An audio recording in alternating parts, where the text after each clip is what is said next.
Bonjour à tous, bienvenue dans le Morning Echo du jeudi 19 mars 2020. La photo du jour, c'est Christine Lagarde qui cette nuit a convoqué un conseil d'urgence de la Banque Centrale Européenne pour tenter d'endiguer un petit peu les tensions sur les marchés financiers qui sont en pleine apocalypse, en pleine débandade. Vous voyez qu'on a eu hier encore plus de 5% de baisse sur les principaux indices et il y avait urgence, notamment sur le segment de la dette.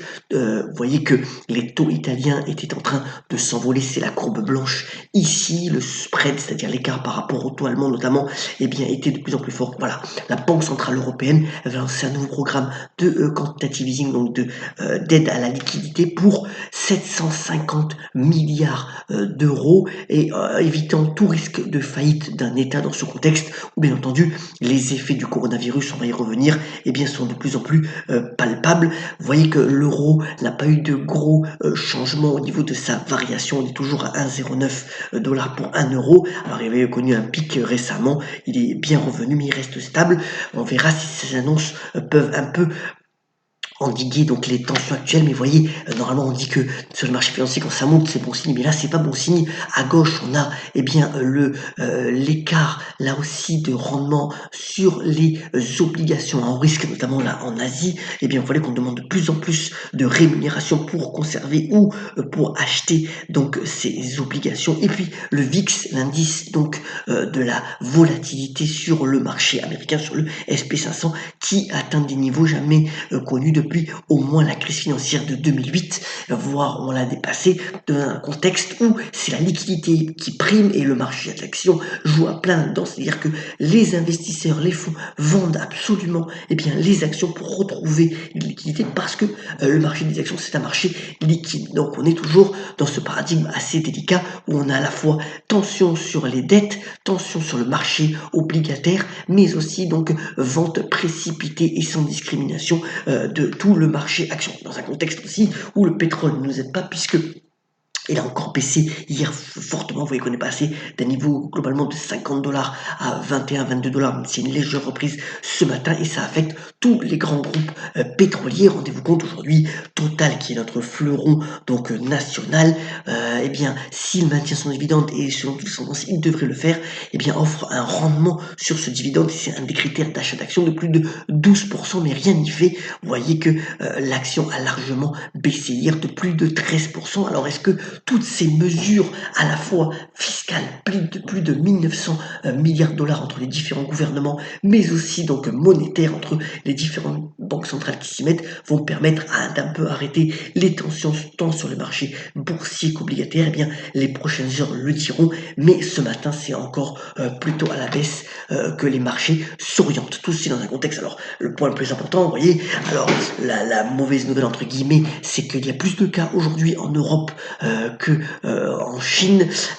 Véritablement, on n'est encore pas au pic pour tout ce qui est France, Italie ou Espagne, il continue d'avoir pas mal de cas, mais aussi, notamment en France, sur les 9134 cas décelés, il y a eu 1000 guérisons, et ça c'est plutôt un bon signe. Alors, c'est toujours les mesures de confinement qui doivent être appliquées à la lettre et de manière rigoureuse qui nous permettront véritablement de pouvoir s'en sortir le plus rapidement possible, et c'est important pour notre santé, et c'est important aussi pour notre économie et la façon dont on fonctionne aujourd'hui. Alors bien sûr, il y aura énormément de changements post-corona, on y reviendra certainement dans une chronique, mais pour le moment, place État, bien respecter le confinement pour que le pic de l'épidémie soit atteint le plus rapidement possible.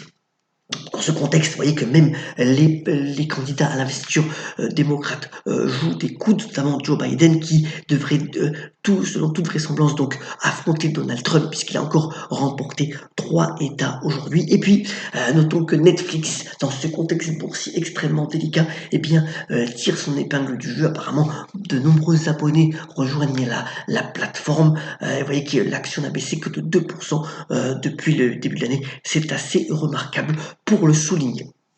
Dans ce contexte aussi, alors l'activité des entreprises, elle n'est pas très forte, mais tout de même, eh bien, Capgemini va pouvoir mettre la main complètement sur la SS2I Altran, puisque le fonds activiste Elliott va apporter ses titres. Alors, finalement, puisque toutes les actions ont baissé entre 40 et 50%, c'est une obligation pour le fonds Elliott de le faire. Et puis, vous voyez, Vinci, un autre, deux autres fleurons, autoroute, parking et gestion des aéroports, qui est en pleine déroute. Encore hier, une baisse de 11%, malgré un profil plutôt un bilan solide, ainsi qu'il voulait faire de nombreuses acquisitions, mais tout à l'arrêt pour le moment, bien entendu, dans le contexte boursier actuel.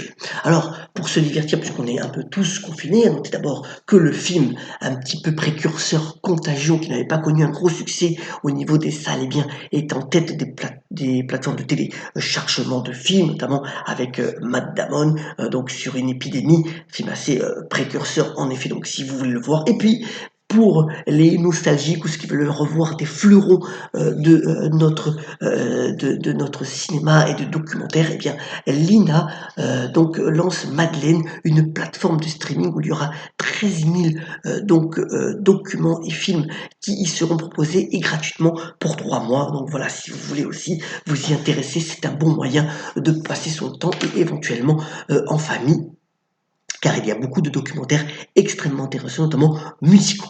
Terminons ce Monico en vous souhaitant toujours une bonne journée, beaucoup de calme et de sérénité malgré le contexte actuel. Faisons forte, comme on dit, d'être bien entendu solidaire, c'est le maître mot. Et on termine ce Monico par la citation du jour. Elle nous vient de Philippe Roth qui a notamment déclaré: le problème avec la vie, c'est qu'on ne sait pas tout ce qui se passe. C'est vraiment le cas de le dire. Très bonne journée et on se retrouve demain pour un nouveau Morning Go. À bientôt.